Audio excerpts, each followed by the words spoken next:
Hey everyone, welcome back to PR and Test Drive. A couple months ago we tested the Bronco Sport, which is a compact crossover. But today we've got the real deal. And probably the coolest configuration money can buy as well. This is the 2024 two-door Bronco Heritage Limited Edition. Yes, limited edition. There's only going to be 1,966 units built. In today's video, we're going to find out how this is like to drive and whether you should get this over a Wrangler. For 2024, the Ford Bronco here in Canada starts at 52,000 Canadian dollars, but as spec, this Heritage Limited Edition is going to set you back $94,000. Yes, $94,000. It's a lot, but hey, it looks super cool. Alternatively, you could get the non-limited edition Heritage model that has less features and less equipment, but at a way more affordable price of around $65,000. Alright, let's get right into the looks. Up front, the color combination between the Robin's Egg Blue, the white grille, as well as the red Ford logo really makes the car look fantastic. It also has so much presence, which is super cool. Now over here you get your LED signature circle headlights, as well as the fog lights down in this metal bumper here. For the Heritage Limited Edition, you also get full underbody bash plates, which extra protection for off-roading, more than welcome. And lastly, on top of the hood you get two strap down points for whatever you want to hook onto it. Over to the side, first things first, this is in the correct configuration. The two-door body style looks amazing. It's super reminiscent of the older gen Broncos. I really like it, and this is how it should be if you can live without the second set of doors. Now for the Heritage Editions, notably you get the white removable hardtop roof along with the white stripe down the side here, and for this limited edition we get the metal Bronco badging on the fender here. Both of these Heritage Editions feature the Sasquatch package, which means they have wider fenders and larger 35-inch tires. This exclusive rim design is super retro looking, and they're 17-inch in diameter and the tires are 315 in width. The Bronco features independent front suspension with sway bar disconnect along with a solid rear axle. But on this trim, we also get the HOSS 2.0 system along with Bilstein shocks. Lastly, we get side steps on this trim and body mounted side mirrors, which could really come in handy if you plan to take the doors off. Up in the rear, you get full LED taillights as well as a full-size spare tire, which I think really completes the off-road look. And then the tailgate also opens up really wide, which is great, and the rear window folds up like this. Which brings me to the three main drawbacks you have to deal with if you go with the two-door version. Number one is the smaller trunk space. Number two is having one less seat in the second row. And number three is to have a 64-liter gas tank versus a 79-liter gas tank. But if you can overlook these compromises, the two-door is the way to go. Okay, now before we jump inside, let's take a look at your engine options. The Bronco offers three different engine choices. The base engine is the 2.3-liter EcoBoost inline-4 engine that puts out 275 horsepower and 315 pound-feet of torque using regular fuel, or 300 horsepower and 325 pound-feet of torque using premium fuel. That engine is available to pair with a 10-speed automatic transmission or a 7-speed manual transmission. Stepping up to this, which is the 2.7-liter EcoBoost V6, this puts out 315 horsepower or 410 pound-feet of torque using regular fuel, or 330 horsepower and 415 pound-feet of torque if you use premium fuel. This, unfortunately, is only available with the 10-speed automatic transmission. The third powertrain is the 3-liter V6 EcoBoost engine, which is only available on the Bronco Raptor. That engine puts out 406 horsepower and 440 pound-feet of torque using regular fuel, or 418 horsepower and 440 pound-feet of torque using premium fuel. That engine is also only available with the 10-speed automatic transmission, and it's also only available in 4-door configuration. This Heritage Limited Edition also comes with both front and rear electronically locking differentials. To get in, first things first, you have this nice big handle to grab onto to make it easy for you. But the door don't close with a very solid sounding thunk because it's a frameless door. But the good thing is that because it's a frameless door, if you do want to take your doors off, you just got to roll down your window and the door is actually half the size for storage. In terms of interior design, the brown plaid leather seats look amazing and they're pretty comfortable to sit in as well. You also get this white dash along with red Bronco badging on the passenger side, which looks pretty cool. Heated steering wheel and heated seats are included in this trim. However, in the 2-door configuration, you do not get motorized front seats. For the cluster, you get a digital screen along with an analog speedometer, and for the infotainment, you get a 12-inch Sync 4 system, which includes wireless Apple CarPlay and wireless Android Auto.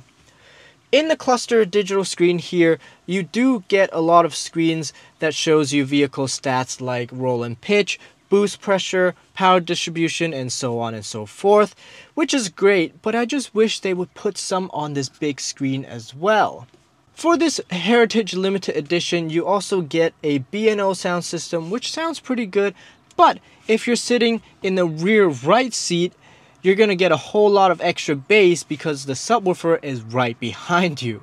And finally, before I show you the rear seats, I saved the best for last because check out all these physical buttons. Love these physical buttons. You've got your GOAT modes here, your 4x4 modes, a whole bunch of physical climate control buttons, volume knobs, tune knobs, you name it. You've got your sway bar disconnect buttons here, differential buttons here, trail turn assist button here, you name it. And to top it all off, you got a whole bunch of these auxiliary switches, which is so satisfying to click on.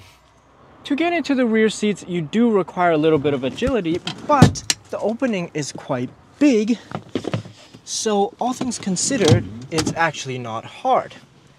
Once you settle in back here, it's actually very spacious with plenty of headroom and a whole lot of leg room, so space is not going to be a problem.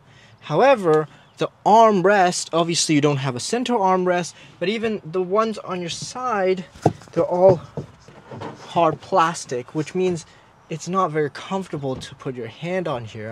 I really wish at least you get a little bit of padding. Now, the seats themselves are quite comfortable. The leather is nice. Seats are comfortable, but you cannot recline. Even though you can fold down the seats completely, you cannot recline them just a little bit more. So I'm sitting fairly straight up, which is not great. There's also a big hump down here that sort of interferes with your foot room a little bit, which is not ideal, let's put it that way. But of course you have your hardtop roof, which to my surprise, it actually has a big opening here like a sunroof style for the rear passenger. So if you want, you can take off this portion instead of the entire roof for a little bit more openness for the rear passengers. Alright, so let's go for a drive. And of course, we're going to start off with some hardcore off-roading on this sort of half pavement gravel type situation, really challenging this Bronco's abilities.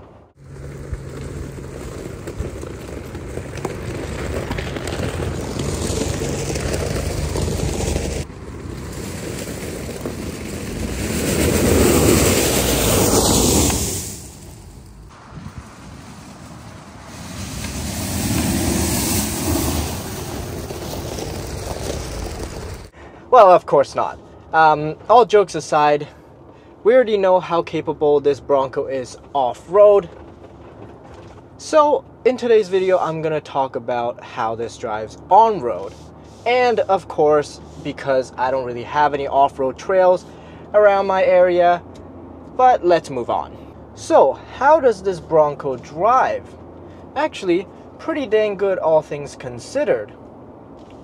With these 35-inch huge all-terrain tires and this much ground clearance, it is to be expected that there are some body roll and some wiggling left and right, which there still is. If you wiggle the steering wheel, the car absolutely does wiggle.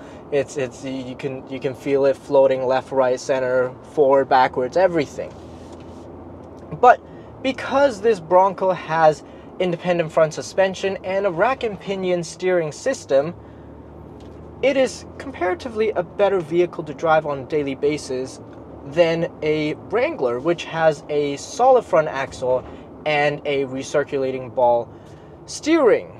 The ride feels compliant, and there aren't a whole lot of vibration coming through the front half of the cabin. At least the rear, there is a solid rear axle, so there's a little bit more vibration sounds you can hear from the rear, but the front is actually a decent place to be in. Going over bumps, it's also stable. The car feels stable, so considering its size and considering what this vehicle is built for off-roading, it's really not bad.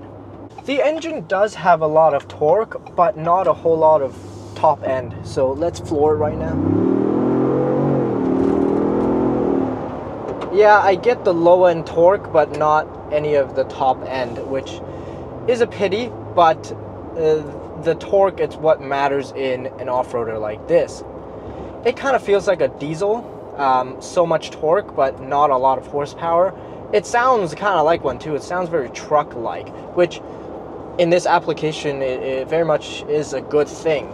There is a little bit of turbo lag. It does take a bit of time for the turbo to reach full boost, but the boost comes very gradually, so it's very linear, and the power band also feels quite linear.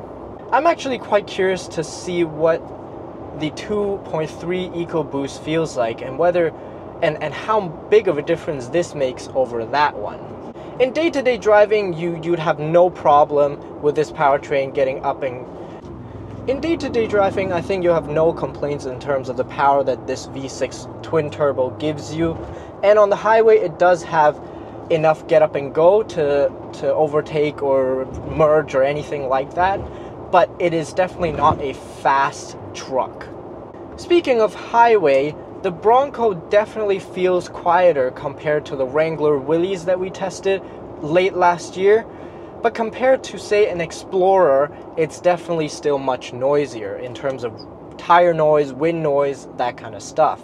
There is, however, one area that this Bronco performs significantly worse compared to the Wrangler, and that's fuel economy.